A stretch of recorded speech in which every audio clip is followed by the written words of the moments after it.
সুপ্রিয় দর্শক মণ্ডলী, দেখতে পাচ্ছেন আকাশ অবশ্য দেখা যাচ্ছে না, মেঘে ঢাকা। কারণ এখন শীত শেষে বর্ষার আগমন, এই সময়টুকু হয় কালবৈশাখী ঝড়। তো আমি আছি এখন গ্রাম অঞ্চলে, গ্রামে কালবৈশাখী ঝড় শুরু হয়েছে। এখন দেখতে পাচ্ছেন প্রচণ্ড বাতাস কিছুক্ষণ আগ থেকে শুরু হচ্ছে।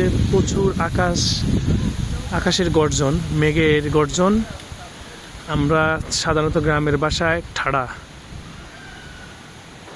আর ইংলিশে তো থান্ডার বলা হয়। তো গাছের পাতা নড়াচড়া দেখে বুঝতে পাচ্ছেন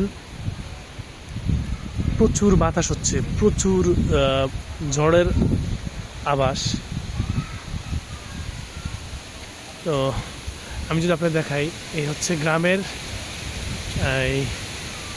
গ্রামের ঝড় বা কালবৈশাখী ঝড় অথবা বৃষ্টি।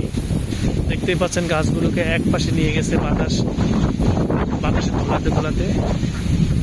আর প্রচণ্ড অনেক ঠান্ডা বাতাসও। এবং আরেকটা বিষয় বলে রাখি, পুকুরের পানিও এদিক সেদিক দোলাদুলি করে। মনে হচ্ছে ভূমিকম্প হলে যেরকম হয় সেই রকম। এটা হচ্ছে গ্রামের পুকুর। দেখতে পাচ্ছেন পানি একবার এদিকে একবার এদিকে, একদম ভূমিকম্পের মতোই। এই অঞ্চলটুকু যদি আমি আপনাদেরকে একটু জুম করে দেখাই, তাহলে হয়তো একটু কিছুটা দেখাতে পারবো। পানি যে এদিক সেদিকে নাড়াচাড়া হয়, কিছুটা অনুভব করা যাবে, পুরোপুরি হয়তো বোঝানো যাবে না যেহেতু ক্যামেরায় আর নিচ্ছকে দেখায়। এইদিকে আমি যদি একটু দেখাই,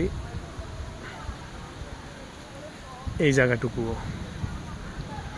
তো আকাশে দেখেন বৃষ্টির সময় যে বাজ পাখি বা কী পাখি বলে ওগুলো আছে, সেও মনের আনন্দে উঠতেছে।